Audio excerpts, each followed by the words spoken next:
بسم اللہ الرحمن الرحیم۔ حضرت صفیہ نے کہا کہ میں اپنے بھائی کی لاش دیکھ کر انتہائی صبر اور ہمت سے کام لوں گی۔ ایک اور آواز گونجی، میرے چچا حمزہ نے قرابت کا حق ادا کیا اور نیک اعمال کرنے میں سبقت لے گئے۔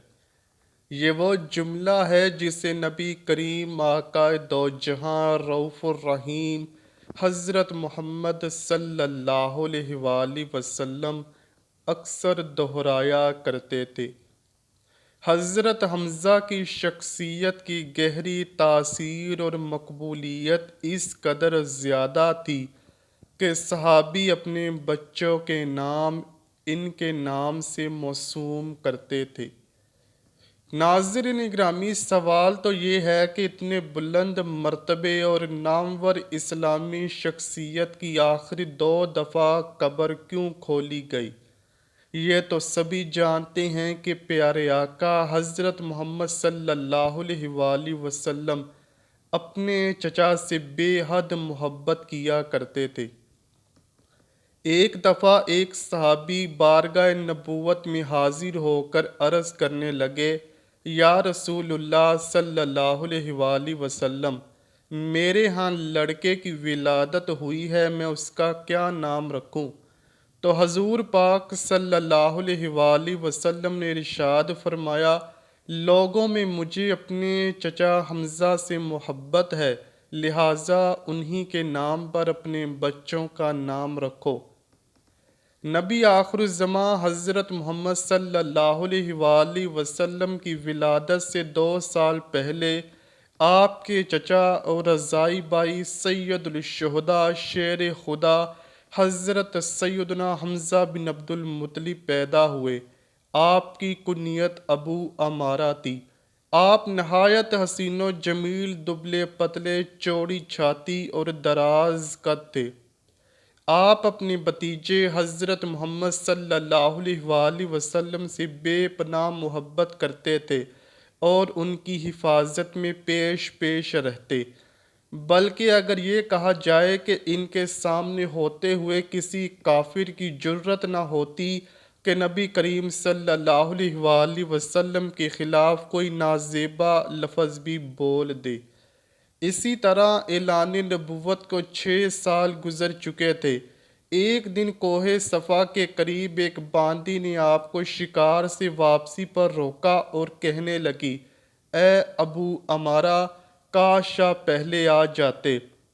ابھی تھوڑی دیر پہلے ہی ابو جہل نے آپ کے بھتیجے حضرت محمد صلی اللہ علیہ وآلہ وسلم کو گالیاں نکالی ہیں اور ہاتھا پائی بھی کی، لیکن حضرت محمد صلی اللہ علیہ وآلہ وسلم نے کوئی جواب نہیں دیا اور چلے گئے۔ یہ سنتے ہی آپ جوش میں آ گئے، تیزی کے ساتھ خانہ کعبہ کی طرف بڑھے، بغیر کسی اور طرف متوجہ ہوئے سیدھا ابو جہل کے پاس گئے اور جاتے ہی اس کے سر پر زور سے اپنی کمان دے ماری۔ ابو جہل کے سر سے خون کا فوارہ نکل پڑا اور ساتھ ہی فرمانے لگے، آج سے میرا دین وہی ہے جو میرے بھتیجے حضرت محمد صلی اللہ علیہ وآلہ وسلم کا ہے۔ اگر کسی میں طاقت ہے تو مجھے روک کر دکھائے۔ آپ مدینہ تشریف لائے تو اسلامی لشکر کے پہلے علمبردار بنے۔ 2 ہجری میں ہونے والی پہلی جنگ میں آپ نے بے شمار کافروں کو جہنم واصل کیا۔ مکہ کے مشہور جنگجو اور پہلوان عتبہ کو حضرت حمزہ نے ہی ایک ہی وار میں ختم کیا، جس کے بعد پورے عرب میں حضرت حمزہ کی دھاک بیٹھ گئی۔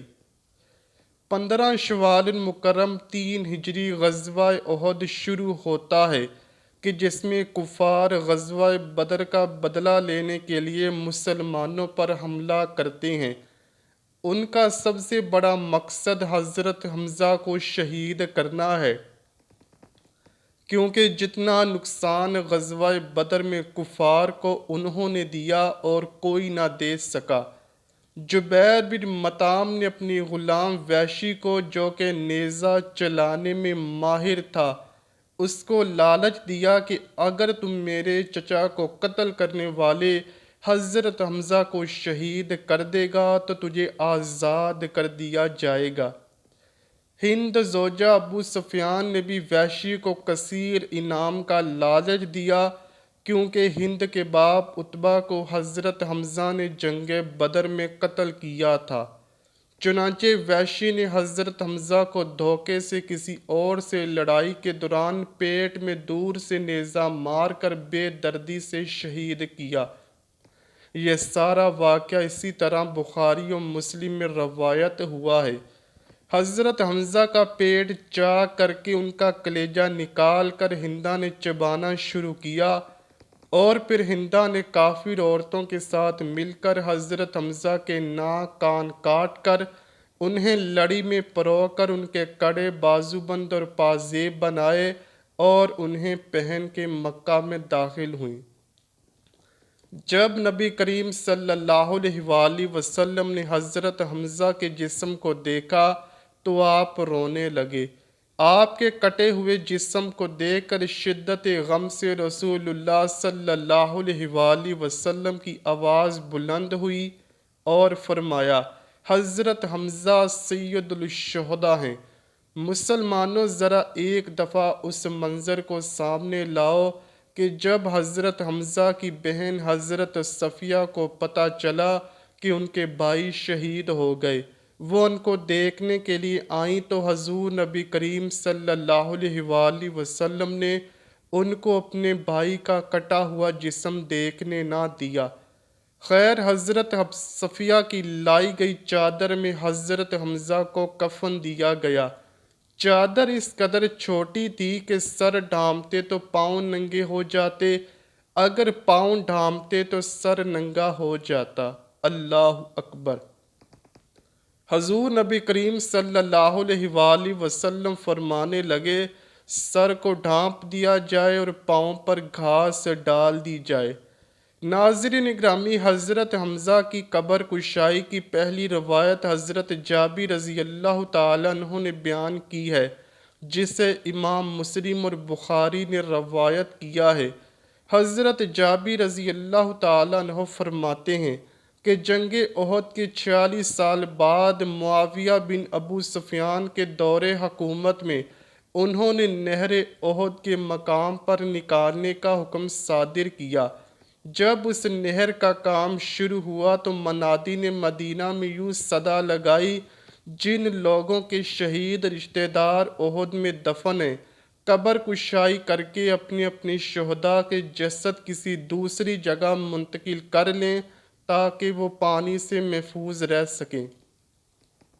حضرت جابر رضی اللہ تعالیٰ عنہ فرماتے ہیں کہ یہ سن کر مدینہ والے احد کی طرف نکل پڑے، جن میں خود بھی میں بھی شامل تھا، کیونکہ میرے والد عبداللہ بھی احد کی جنگ میں شہید ہوئے تھے اور وہاں ہی دفن تھے۔ میرے والد عبداللہ اور عمرو بن جموح ایک ہی قبر میں دفن تھے۔ شہادت کے وقت عمرو بن جموح کی پیشانی زخمی تھی اور میرے والد نے عمرو کی پیشانی پر ہاتھ رکھا ہوا تھا۔ اسی حالت میں دونوں شہید ہوئے، اس لیے جب صحابہ ان کا ہاتھ ہٹاتے تو پیشانی سے خون نکلنے لگتا، جس کی وجہ سے رسول اللہ صلی اللہ علیہ وآلہ وسلم کی حکم کے مطابق ان دونوں کو اسی حالت میں ایک ہی قبر میں دفن کیا گیا۔ حضرت جابر رضی اللہ تعالیٰ عنہ فرماتے ہیں کہ جب حکومتی سپاہیوں نے میری موجودگی میں میرے والد عبداللہ اور عمرو کی قبر کھولی تو جیسی عمرو کی پیشانی سے میرے والد کا ہاتھ ہٹاتے تو تازہ خون کے فوارے نکلنا شروع ہو جاتے۔ یہ معاملہ دیکھ کر انہوں نے قبر کو بند کر دیا۔ اس کے بعد سپاہی حضرت حمزہ کی قبر کی طرف بڑھے اور قبر کھودتے ہوئے حضرت حمزہ کے پاؤں پر کدال لگی تو ان کے پاؤں سے تازہ خون نکلنے لگا۔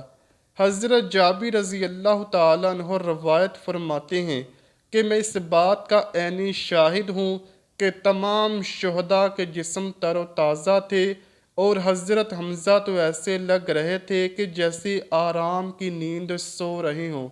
جب سپاہیوں نے شہداء کا یہ عالم دیکھا تو مزید قبر کشائیوں کو روک دیا اور دوبارہ سبھی کو اسی حالت میں دفن کر دیا جیسے پہلے تھے۔